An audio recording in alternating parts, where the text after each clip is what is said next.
Isang magandang araw mga kaibigan! Narito na naman po si Shenshen TV na magbabahagi sa inyo tungkol sa kwento ng pag-ibig. Pero kung bago ka pa lamang sa aking YouTube channel, paki-like lang po ng ating video, paki-click na rin ang subscribe button at ganon din ang bell icon para lagi kayong updated sa mga paparating ko pang mga uploads. Chapter 6. We awoke with a heavy heart. Alam niya kung bakit. It's her birthday today. Mula nang mangyari ang kanyang first heartbreak, Hannah dreaded this day. It only reminded her of the pain Matthew had done to her. At tulad ng mga nakaraang birthday niya, wala siyang planong i-celebrate yon dahil wala namang dapat ipagsaya. Para ano pa? Lalo lang siyang madidepress dahil wala na ang kanyang daddy. Umupo siya sa kama at nag-inat. Natigilan siya nang mapadako ang mga mata niya sa bugkos ng puting roses na nakapatong sa kanyang dressing table. Nahuhulaan na niya kung kanino galing ang mga bulaklak. Ngunit hindi man lang niyon napagaan ang nararamdaman niyang depresyon. Tinungo ni ang tukador upang pagmasdan ang mga roses at nakita niya ang maliit na card. Hindi nagbula ang hula niya. Galing nga kay Matthew. Nag-shower muna siya bago tumungo sa komedor. Pagdating niya roon, ay kaagad na nakaagaw ng kanyang pansin ang chocolate cake na nakahain sa mesa. Hana, iha, happy birthday! Biglang sumulpot si Nancy sa kung saan at niyakap siya. Niyakap niya rin ang kanyang yaya. Thank you po. Ani ang maluha-luha. Kumain ka na. Iyang cake na yan ay binili ni Matthew. Nakita mo na rin pala yung rose na nasa silid mo. Tumango siya. Peace offering din daw niya ang mga yun dahil napagbintangan ka niyang drug user. Ano bang nangyari? At naisip niyang gumamit ka ng bawal na gamot. Humila siya ng isang silya at umupo. Nakitaan niya ako sa bag. Napamaang si Nancy. Kanino ng mga yun? Kay Marvin. Aba, lintik na lalaking yun. Idadamay ka pa? Nanggigigil na saad nito. Paano kung otoridad ang nakakita noon? Tiyak kong sa kalaboso ang bagsak mo. Hindi niya tinutulan ang sinabi ng matanda dahil alam niyang tama ito. Mas makabubuti sigurong layuan mo na yung Marvin na yon. Hindi ko tayo panghilat siya ng mukha ng boyfriend mo na ba yun? Sinimulan niyang inumin ang kanyang gatas. Oho. Nako, idispatcha mo na. Galit na utos ng yaya niya. Dapat nga siguro ay iwasan na niya si Marvin. Huminga siya ng malalim. Hayaan niyo, yaya. Simula ngayon ay iwasan ko na siya. Anyway, hindi ko naman talaga gusto yun Napakunot noo si Nancy at naupo sa tabi niya. Ba't mo sinagot? Nagkibit siya ng balikat. Wala lang po. Trip ko lang. Jesus Mariosep, kayo talaga mga kabataan ngayon. Pailing-iling pa ito habang nakatingin sa kanya. Paano ba niya sasabihin sa matanda na si Matthew ang dahilan? Kaya napilitan siyang sagutin ang playboy na yon. Matapos niyang maligo at makapagbihis, ay nagsimba siya at bumisita sa Memorial Park. Inalaya niya ng mga bulaklak ang puntod ng kanyang mga magulang. And then, she asked for their guidance. Pagbalik niya sa kanilang bahay, may iniabot sa kanya si Nancy na nasa isang invitation card. Isang lalaki ang nagbigay niyan Tugon nito sa silent inquiry niya. Binuksan niya yon at binasa. Invitation yon sa isang cocktail party at gaganapin sa penthouse suite ng The Peninsula Manila. Sino ang nagpadala ng invitation at para saan ang kasayahan na yon? Pupunta ba siya o hindi? Natagpuan na lamang ni Hannah ang sarili sa harap ng The Peninsula Manila. She was wearing a sexy black cocktail dress na bareback. Tuloy-tuloy siya sa loob ng hotel, hawak sa isang kamay ang imbitasyon.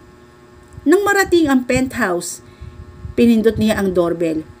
Pinatuloy siya ng uniformadong butler. "Good evening, ma'am." Magalang na bati nito.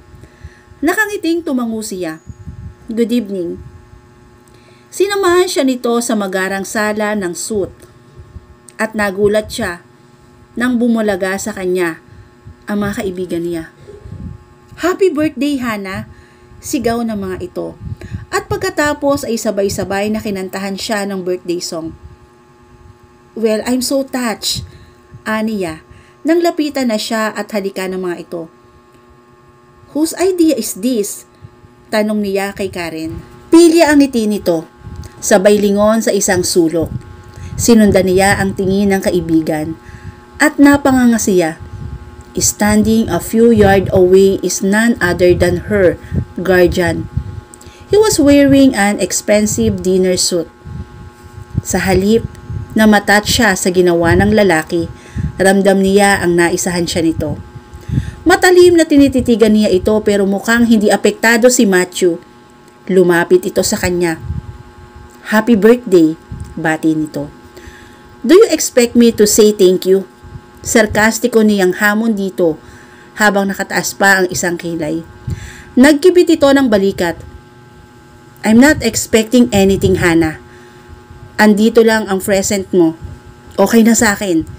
Kinabahan nga ako na baka hindi ka sumipot eh. I was considering doing that and I just wish I followed my instinct." Numiti ito. "I'm so glad you didn't." Kumunot ang kanyang noo. "Ano bang purpose mo? At binigyan mo ko ng isang surprise party. Alam kong wala kang balak i-celebrate ang birthday mo. Kaya ako nang nagplano." Umismid siya. "I'm so touched by your thoughtfulness." Muli ay puno ng sarcasm ang kanyang tinig. "Lalo lang akong nainis sa ginawa mo eh." Kinabahan ng binata dahil baka bigla siyang umalis.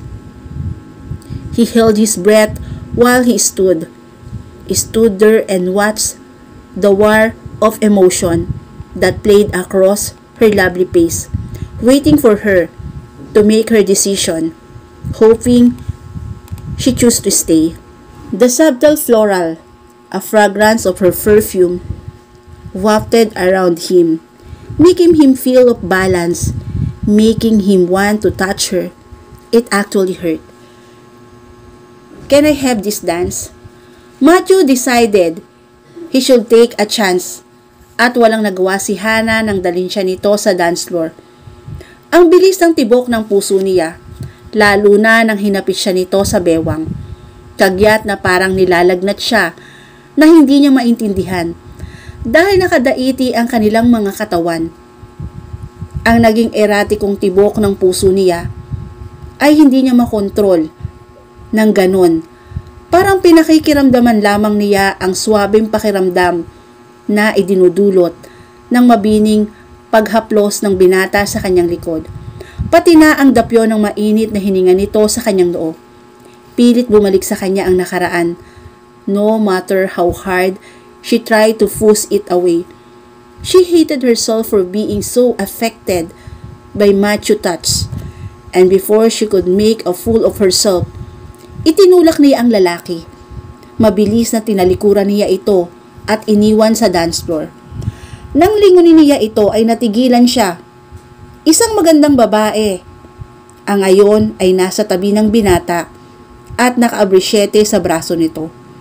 And the woman looked so familiar. Unexpectedly, nararamdaman niya ang sakit na nararamdaman niya 5 years ago. It was the same woman she saw in his condo unit. Hindi siya makapaniwala na sila pa rin pala. How dare him?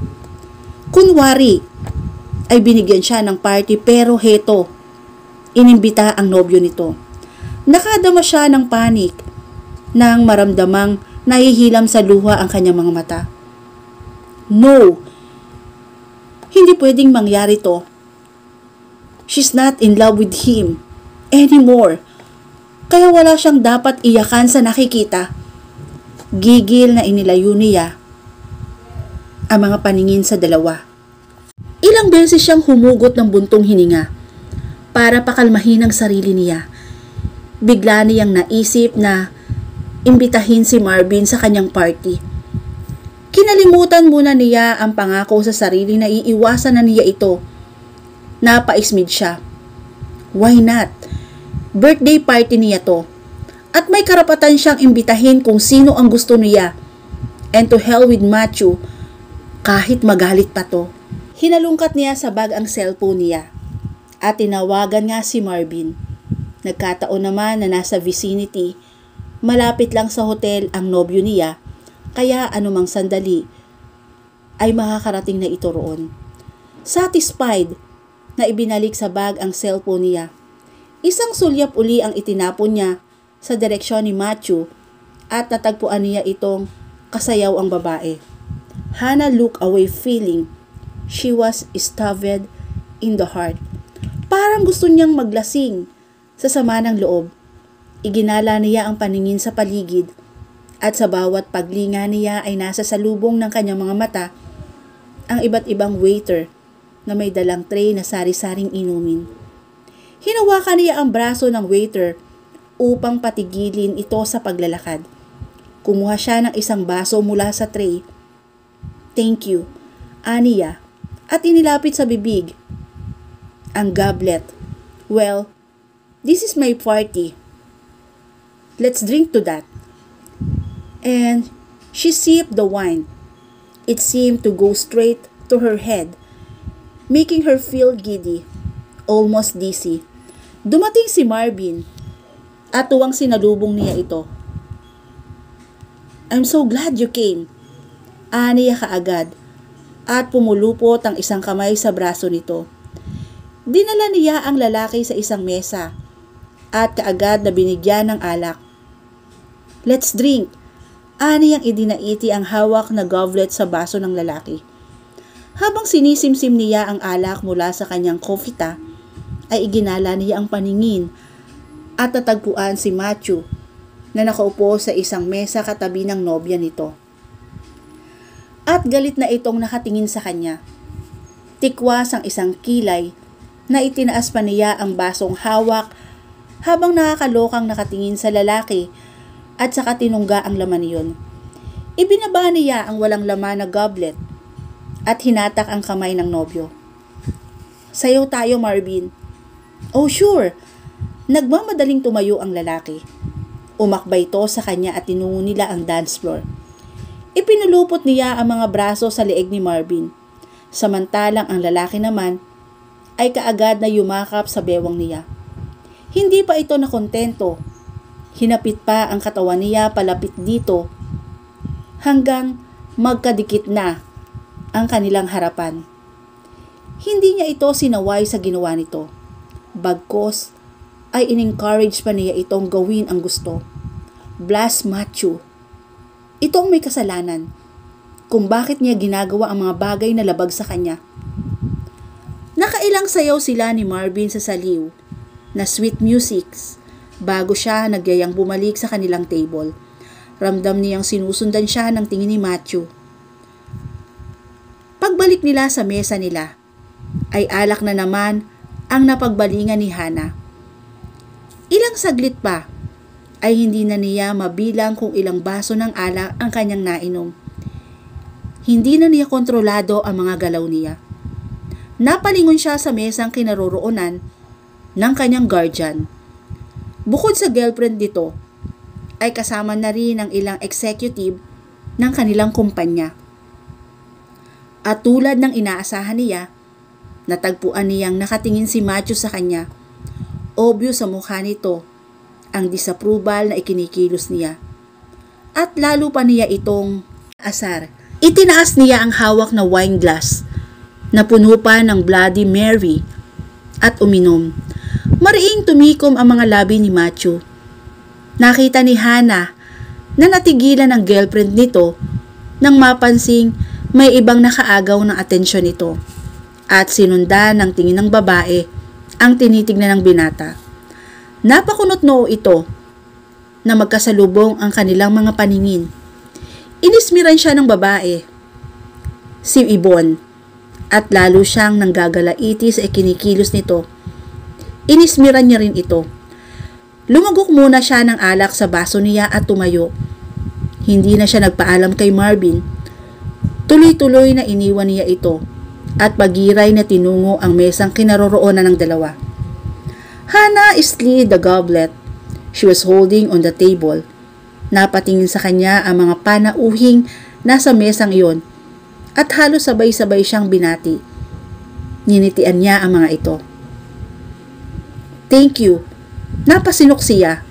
Matthew, aniya na muling napasinok. Aren't you going to introduce me to your girlfriend? Bahagyang nabulol. Nasabi niya sa guardian, sabay upo sa bakanting silyang katabi nito. You already had too much drink, Hannah. Nakatiimbagang, napaninita nito. Sa lubong ang mga kilay, halata sa tinig ang matinding disapproval. Hindi niya pinansin ang binata at humarap siya sa girlfriend nito. Hello! At muli siyang napasinok. Tumawa siya. Her face flushed. Sorry about that. I guess Matthew was right. I already had too much drink. Muli ay napasinok siya. She extended her hand. I'm Hannah. And you are? Matalim na nakatitig lang sa kanya ang babae. Walang intensyong makipagkamay sa kanya. Kahit pinahiya siya nito, ay hindi apektadong binawi niya ang kamay. And then, she giggled before picking up her goblet and she took a long swallow. Ubos ang laman ng baso niya. Nakita niyang may paparating na waiter. Kinawayan niya ito upang lumapit. Hannah, that's enough, saway ni Matthew. Hindi niya ito pinakinggan. Paglapit ng waiter ay kumuha siya muli ng baso ng alak. Nakakalokong initian niya ang guardian. She blinked. Dalawa na ang tingin niya rito. Lasing na nga siya. Ramdam niyang kusang bumabagsak na ang talukap ng kanyang mga mata. Itinaas niya ang hawak na goblet. Cheers! Enough! Pigil nito nang lalagukin na niya ang laman ng wine glass. Tumawa siya ng tumawa. She felt so light-headed. Sobrang concerned talaga ng guardian ko. Napabungis-ngis siya. Bigla ay naramdaman niya na masusuka siya. Hawak ang tiyan. Ay hindi niya napigilan na sumuka nga siya sa sahig. Nabigla ang mga nakasaksi sa nangyari. Hiyang-hiyang hinila siya ni Matthew patayo at pagkatapos ay humingi ng paumanhin sa lahat at pinangko na siya. Hindi na nakapanlaban pa si Hannah. Mistulang dahon siyang tinangay ng agos hanggang sa dumilim ang paligid. At dito na po natatapos ang chapter 6 ng aking kwento. Muli po, samahan niyo po ako sa susunod pang kabanata and God bless all.